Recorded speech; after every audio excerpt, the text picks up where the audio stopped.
Basket e Olimpiadi, la galleria dei protagonisti in maglia azzurra che raccontano le varie puntate di una lunga storia, oggi ci propone un volto femminile. Siamo a Barcellona 92 a rivivere le emozioni di quei giochi olimpici e una delle giocatrici più titolate degli anni 80 e 90, sia in campionato che in nazionale. Mara Fullin, buongiorno Mare, grazie di aver accettato il nostro invito.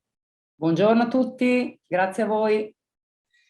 Mara Fullin, lo ricordiamo, è nata a Venezia nel 65, ha iniziato a giocare prestissimo con il mini basket della società Letizia, la Madonna dell'Orto, e poi si è trasferita dalla Laguna alla terraferma nelle giovanili dello Junior San Marco di Mestre, dove si mette in luce e a soli 15 anni approda a Vicenza. Viene subito lanciata in prima squadra e in 8 campionati di Serie A conquista ben 7 scudetti e 5 Coppe dei Campioni.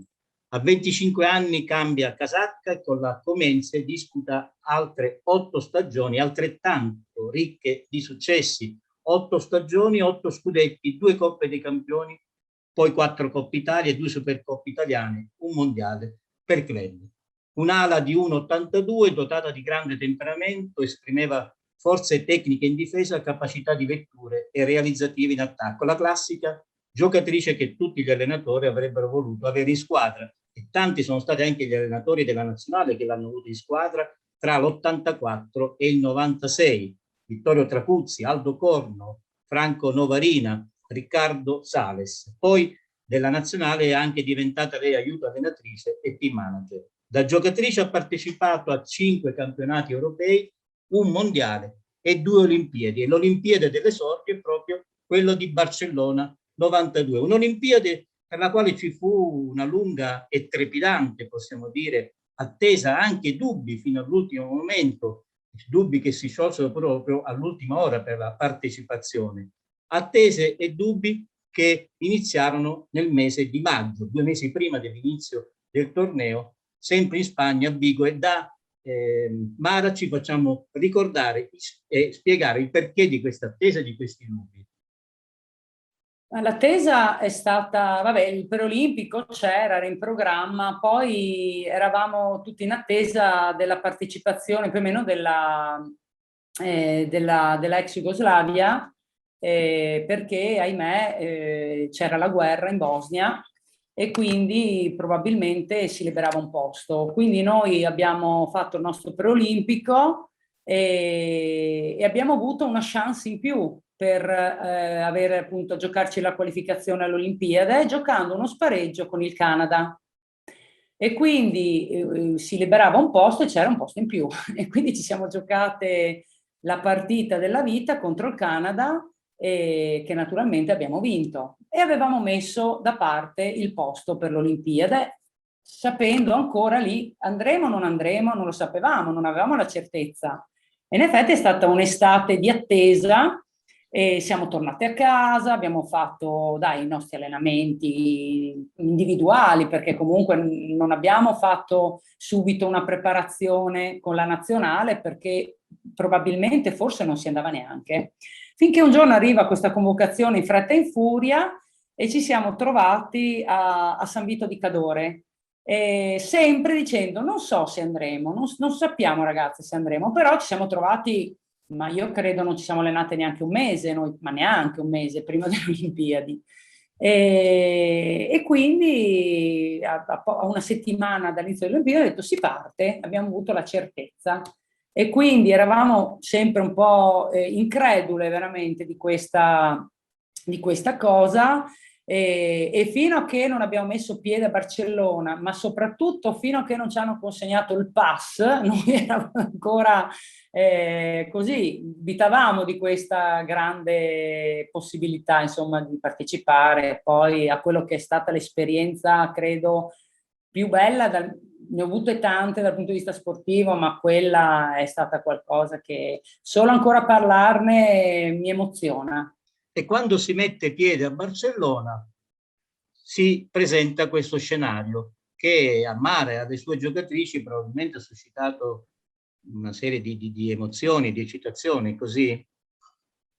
Ah sì sì, questo era praticamente il villaggio, ma questo era il panorama che avevamo dal piano della nostra abitazione, no? C'erano tutte queste sorte di, vedete, di condominio, ecco, questi condomini, e erano più o meno tutti uguali e noi eravamo, adesso non mi ricordo sinceramente, comunque sempre un piano alto e noi riuscivamo a vedere chi era fortunato, vabbè, vedeva magari anche il mare. Dopo c'erano, girando intorno, qualcuno magari aveva la vista meno bella, però insomma, poi c'era la stanza dove ci trovavamo tutte ed è stato bellissimo, insomma, dai, una cosa meravigliosa condividere non solo voglio dire, il gioco, ma vivere anche il villaggio olimpico, che non è un albergo, hai capito? Tu dormi, sì, hai delle camere doppie, però alla fine sei in una casa dove stai sempre con i tuoi compagni di squadra. Ed eccoli i volti di voi eccitate appena all'arrivo a Barcellona con la Sì, sì, qui è divisa. proprio quando abbiamo messo piede dentro il villaggio olimpico con queste divise disegnate allora da Milachon, erano particolari, però devo dire che nel gruppo di tutte le atlete italiane facevano un certo spicco ed erano molto belle, indubbiamente. C'è Vogliamo Stefania ricordare Passaro, sì, sì, c'è Stefania Passaro, Elena Paparazzo, Silvia Todeschini, Stefania Salvemini, Anna Costalunga, Catarina Pollini, Monica Bastiani, Stefania Stanzani, Angela Arcangeli, Giuseppina Tufano, sono io, e Francesca Rossi. ecco, questa eccitazione continua fino al momento della cerimonia di inaugurazione. Ah, la cerimonia è stato qualcosa di incredibile. Guarda, anche a vedere questa foto mi ricordo tutto, mi ricordo tutto, mi ricordo l'attesa, ricordo il momento abbiamo fatto festa sempre, ballavamo, cantavamo, ragazze, cioè, facevamo anche un po' le sciocche se vogliamo, ma ci sta, no? A giocare, a scherzare in continuazione. C'è stato un momento che eravamo tutti dentro il campo, adesso naturalmente questa la cerimonia, quindi c'erano degli spettacoli preparati, quindi noi eravamo evidentemente ai bordi, oppure ancora, sai cosa, forse perché entri dopo, un po' alla volta, quando loro finiscono magari di fare determinate cose, siamo entrati. Comunque, detto questo, a un certo momento noi non sapevamo quello che ci aspettava. E a un certo momento praticamente ci arriva sopra la testa un telo e quindi tutti dovevamo prendere, non lo sapevamo, tu pensa un campo olimpionico di atletica leggera con un telo, tutti gli atleti distribuiti in mezzo al campo, insomma a un certo momento quando ci siamo trovati sotto questo telo, che evidentemente poi sopra c'erano i cerchi olimpici, quindi dall'alto c'era questa inquadratura, noi ci siamo resi conto veramente di cosa ci stava succedendo. E quello che proprio ha coronato la cerimonia d'apertura è stata l'accensione del braciere, del tripode, perché come sempre è il momento della sorpresa, perché ogni manifestazione, ogni Olimpiade, l'accensione non si sa come avviene, come è stata organizzata. E quindi noi ci siamo trovati dentro al campo e abbiamo visto un arciere che è sbucato dal nulla, come sempre, ci sono questi effetti speciali, e ha cominciato a tendere l'arco e è partita questa freccia che ha attraversato tutto, c'era una freccia di fuoco che ha attraversato tutto il cielo sopra di noi, dentro insomma il campo, e finché è andata a finire in questo braciere che ha preso fuoco. E lì c'è stata veramente l'esplosione di pianto, di gioia, cioè ci siamo messe tutte, ma tutte, non solo noi cestiste, c'è stato veramente un momento toccante. E questo lo racconto adesso come se l'avessi vissuto ieri sera. È una cosa che mi è rimasta veramente nel cuore tra l'altro, lo dico proprio alla gioventù perché ho questo ricordo e non ho il ricordo dell'accensione del braciere di Atlanta, che è, ahimè, lo devo dire, non mi ricordo come è stato fatto. Quindi proprio è rimasta una cosa, rimarrà per sempre. Per sempre, probabilmente perché era la prima esperienza olimpica. E forse un'altra emozione l'avete provata andando di fronte a questo Palazzo dello Sport, dove si è disputato il torneo, Badalona. Sì, sì, sì, è un palazzetto meraviglioso, giocare, cioè proprio l'Olimpiade festeggia lo sport. E poi noi del basket femminile, comunque, che parliamo degli anni 90, era comunque ritenuto, ahimè, uno sport, tra virgolette, minore, ma però voglio dire, noi abbiamo sempre fatto del nostro meglio. E quindi proprio festeggiare lo sport vuol dire che tu entri in un palazzetto, che giochi l'Italia femminile, che giochi il Dream Team, che giochi la Serbia, che giochi qualsiasi, era sempre gremito. E sempre la gente a fare il tifo, ad applaudire, perché sì, è logico che c'è il tifoso, però è la festa dello sport. Poche, come posso dire, cose contro, hai capito? C'è veramente più cultura sportiva in quel momento, perché è il coronamento comunque di una carriera, è logico, poi c'è chi magari va con la spada di Damocle puntata qui perché deve vincere la medaglia e quindi dopo diventa anche quello un momento di tensione. Però, insomma, entrare in un campo così è sempre stato il sogno di tutte, il sogno di aver calcato il parquet dove a giorni alterni ci giocava il Dream Team, ci giocavano campioni di tutto il mondo, quindi abbiamo avuto l'onore di giocare veramente in un signor palazzetto. E non Ecco, anche solo, se mi permetti, sì, giocare, ma vederli, perché il torneo femminile maschile era alternato, di conseguenza il giorno che giocavano i maschi, noi andavamo lì, ci piazzavamo col nostro bel pass dietro le panchine e avevamo lo spettacolo in prima fila, era meraviglioso, bello, bello, bello.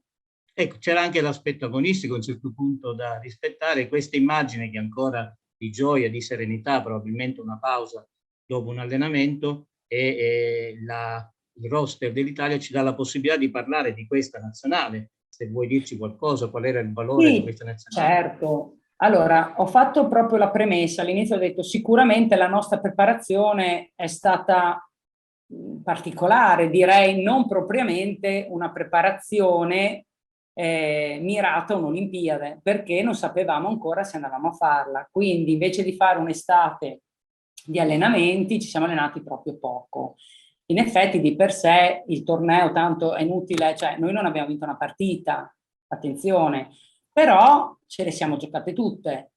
E abbiamo giocato con signori nazionali perché, guarda che bello, qui abbiamo tutto lo schema di chi abbiamo incontrato,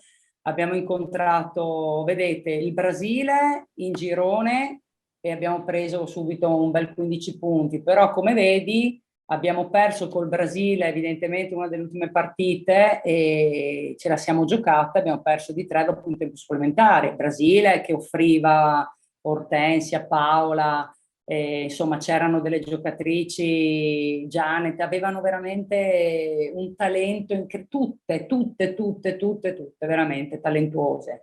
Beh, E guardare i poi parziali, 12 punti soltanto se vogliamo con CSI, che era la Comunità degli Stati Indipendenti, solo 7 con Cuba, e poi queste ultime 2 partite con Spagna e Brasile che avrebbero tutte e 2 perse a tempo supplementare, avrebbero potuto regalare addirittura il quinto posto, vero? sì, ma sì, sicuramente dopo, sai, il basket, sì, Così. si dice sempre se, purtroppo la palla, ci sono pochi se, quelle le abbiamo perse e siamo arrivate ultime, però il fatto di essere cresciute partita dopo partita, questo ci ha fatto pensare che se avessimo avuto magari fatto una preparazione più mirata, forse, sempre forse, cioè. E volevo dire una cosa della Spagna. La Spagna è stata la prima volta che aveva fatto un 4 anni di ritiro, cioè per la prima volta hanno fatto una sorta di college, no? Loro sapevano che avevano le loro Olimpiadi organizzate in casa, quindi partecipavano di diritto, e quindi la Spagna ha fatto 4 anni di college. Andavano a scuola insieme, lavoravano insieme, pensa a te, allenarsi insieme 4 anni. Noi abbiamo fatto forse, se abbiamo fatto 4 settimane, Diciamo che il siamo divario state di preparazione, fortunate. il divario di preparazione è stato di gran lunga maggiore del divario in campo, ecco, se Sì, sì, sì. vogliamo metterla così. Questa è una protagonista che avete incontrato 2 volte, la Paola Gonçalves. Avevate perso i 15 la prima partita al Brasile, ma poi l'avete fatte soffrire fino alla fine, anche qui con il tempo supplementare. E comunque questo 8° posto non è un ultimo posto, è un 8° posto, si era nell'elite dell'Olimpica, già quella era una grande vittoria, e poi la maniera con cui avete giocato, insomma, vi ha consolato, diciamo così, no? Ma sì, io credo adesso, a parte, sai, abbiamo onorato l'impegno, non è che siamo andate lì tanto per andare, una volta che siamo lì, poi personalmente, e parlo anche per le mie compagne di squadra, cioè lì ragazze non ce n'erano, insomma, che non avevano voglia insomma, di tirarsi su le maniche, di lottare. Noi sapevamo che davanti avevamo la Russia, ex Russia, perché per il primo anno poi hanno vinto anche il titolo olimpico, e c'erano delle giocatrici, ragazzi, che erano veramente stellari. Vedi, dopo questa, la Baranova è stata una delle stelle, insomma, del Sì, basket sì. russo. Precisiamo che questa è una foto di Beh, questo precedente, sì, sì, perché non è alla sigla dell'Olimpiade, però CCTP. sì, sì, per dire però che, cioè, noi giocavamo con la Russia, giocavamo con la Jugoslavia, cioè non c'erano i paesi ancora, hai capito, tanti paesi, avevamo tutte. Infatti adesso qui, per dire, la prima, io leggo il nome della Zirko, vedi? La prima della squadra del CSI, e lei è un'ucraina. L'abbiamo incontrata poi con l'Europeo in Ucraina, nell'altra Olimpiade, e dopo diventavano ancora più forti, capito? Erano forti e si sono divise e sono sempre state forti, insomma. Forse ti avrebbe fatto piacere incontrare anche la squadra che ha conquistato, che ha vinto, forse si è consolata col bronzo, gli Stati Uniti. Perché lo puoi spiegare benissimo. Sì, allora, naturalmente qui in questa foto ho avuto l'onore di giocare con ci sono delle mie compagne di squadra che ho giocato nel club di Vicenza. Per dire, Teresa Edwards, che è la seconda seduta, sì, esatto. Teresa Edwards ha fatto un bel 5 Olimpiadi, e lei ha giocato a Vicenza con me nel mio stesso ruolo di guardia. Quindi provate a pensare, una ragazza come me, giocare tutti i giorni, allenarmi con una così, e impari, non c'è, anzi è di stimolo, hai capito? È di stimolo. E poi qui ho avuto, ma un po' più avanti, no? Poi c'è Teresa Witherspoon, che ho giocato nella Comenzi insieme, e Teresa, dopo che è stata giocatrice, ha giocato anche nella WNBA, ma soprattutto ha fatto l'assistente allenatrice nelle New York Liberty, e proprio 2 stati fa l'ho incontrata, prima di tutto sto Covid, 2 o 3 stati fa sono stata a New York, e dopo tanti anni ci siamo riviste, è stata una cosa meravigliosa. Vicino a Teresa Witherspoon c'è Cinzia Cooper, sempre seduta, guardia tiratrice fenomenale, ha giocato a Parma. E, insomma, sono tutte avversarie che me le sono sempre marcate, e quindi penso che ci ricordiamo a vicenda, in poche parole.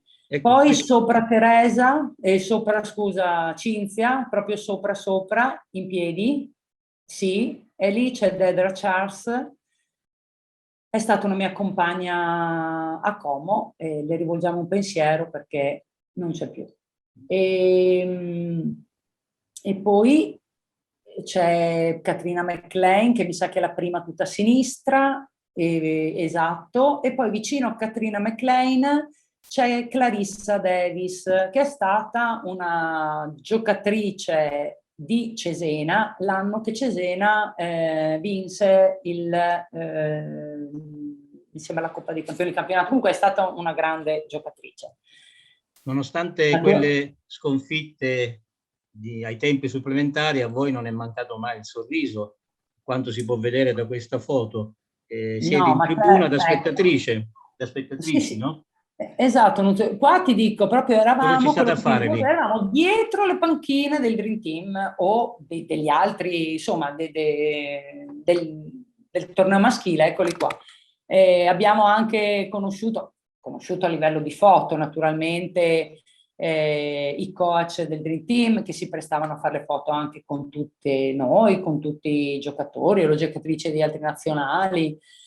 Per noi è stato veramente un momento che abbiamo incontrato proprio il gota del basket, le cose più belle. Ecco. Le abbiamo, ecco, e beh, questo poi il mio idolo da ragazzina che prevede le partite, non è mica come adesso che un ragazzo fa un click e vede quello che vuole. Lì noi dovevamo lottare per vedere Dr. J, Julius Irving, e io me lo sono trovato così, cioè, pensa a quello che posso aver provato. Questa è una foto meravigliosa, ma si vede anche proprio dal sorriso, ero felicissima. Ecco, questa immagine fa ricordare il villaggio olimpico. Come l'avete vissuto il clima del villaggio? Vedo qui Ah, dai, Giuseppina lì è Tufano affacciata alla intanto finestra. sì, è Giuseppina Tufano, ma il villaggio olimpico, guarda, era meraviglioso, tutto nuovo, hai visto tutto affacciato sul mare. È una cosa veramente lì ti rendi conto del privilegio che hai, perché tu pensa in tutti quelli che fanno attività sportiva in tutto il mondo, in quel momento di massimo, come posso dire, quando sei nel clou dell'Olimpiade ci sono 11.000 atleti e tu fai parte degli 11.000 atleti, cioè voglio dire, di tutto il mondo. È una grande soddisfazione e è logico, ci siamo allenati, però ci siamo anche divertite perché vai per il villaggio olimpico, conosci tutti quanti da quello dell'atletica leggera ai nuotatori, alle pallavoliste, ai pallavolisti, le schermitrici, tutto. Poi lì c'era la nostra casa, no? Quindi gravitavamo tutti l'intorno e quindi ci siamo proprio conosciuti tutti. Poi era bellissimo il momento della colazione, del pranzo, della cena, perché poi ci sono tanti ristoranti, cioè il posto dove mangiare è unico, ma poi hai le cucine di tutto il mondo, perché naturalmente la fila della cucina italiana era sempre, c'erano tutti a mangiare la pasta asciutta, tutto il mondo, però per noi ogni tanto anche andare a provare delle altre cucine era uno stimolo per avvicinarsi anche a mentalità diverse, no? Perché no? E potevi anche capitare di incontrare più o meno da vicino personaggi come questo? Allora, loro non vivevano dentro allora, diciamo che certi campioni facevano proprio una vita più riservata, magari, sai, perché anche la vita del villaggio è bella, ma è faticosa, perché posso anche raccontare un aneddoto, cioè era molto caldo, ecco lì non c'è tanto l'aria condizionata dove si dormiva, quindi questi qui devono vincere le medaglie, quindi devono dormire, devono stare comodi, come il Dream Team, mica era Barcellona, il Dream Team andava avanti e indietro da Monte Carlo con un jet privato, quindi sai, però facevano il giro, venivano nel villaggio perché si sono fatti vedere assolutamente, non è che facevano poi una vita, il giro, il giorno del campione proprio dentro il villaggio c'è stato. Certo. Sono Insomma, andata, l'ho visto in gara, lui l'ho visto in gara. ecco. No, volevo raccontare, se mi permetti, che non posso raccontare Certo. anche una netta. Allora, praticamente, dai, noi avevamo le camere doppie, io avevo sempre la mia compagna a distanza e io avevo un difetto, cioè io dovevo dormire, fare la pennica, insomma, dopo mangiato, io dovevo fare la mia pennica prima di andare a giocare. E cascasse il mondo, ci potevano essere 30 gradi, 40, era caldo. Io la mia oretta la dovevo fare, ma anche mettermi lì buona buona, riuscivo ad addormentarmi. E avevo con me in camera Stefania Salvemini, che soffriva il caldo, cioè lei non poteva tenere giustamente una finestra chiusa, ma nel tenere le finestre aperte c'era molta confusione e io non mi addormentavo. Allora facevo così, e alla sera tenevamo tutto aperto e io vedevo che lei si addormentava. Appena dormiva chiudevo, chiusa ermeticamente, lei si svegliava a mezzanotte la mattina, che era quello che non mi diceva, quello, ma ci siamo tanto divertiti, cioè si ricordano queste cose che io, dai, sono cose che te le ricordi quando magari hai occasione o di vederle o di mandarti un messaggio, ricordiamo tutti questi aneddoti, sono fantastici. Insomma, E è stata tale l'eccitazione che quando hai dovuto stavolta salutare, dire addio a quel villaggio olimpico, però ti sei rivolta alle Olimpiadi e hai detto: guarda, io voglio tornarci qui, voglio riviverla questa esperienza. È così?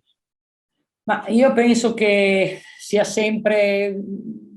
allora, quando fai una cosa, lo stimolo su una cosa importante è quella di non sederti e dire l'ho fatta, adesso ho finito. Lo stimolo è dire adesso voglio rifarlo. Quindi un atleta per rifare una cosa che ti ha dato soddisfazione e che comunque per arrivarci ti tocca vincere, devi lavorare di più, allenarti di più, impegnarti di più, perché poi lì hai sentito veramente sul campo la forza delle nazionali, delle giocatrici, quindi comunque è uno stimolo sempre a lavorare e a migliorarsi, sempre. E quindi qui quando ci siamo chiuse, diciamo, le spalle ai cancelli del villaggio olimpico, abbiamo detto chissà che sia anche la prossima Olimpiade la nostra. Sì. E devo dire che 92-96 sono state Olimpiadi rosa, perché questa volta i maschi non sono venuti. Dopo i maschi hanno fatto le altre manifestazioni con tanto di medaglie, perché comunque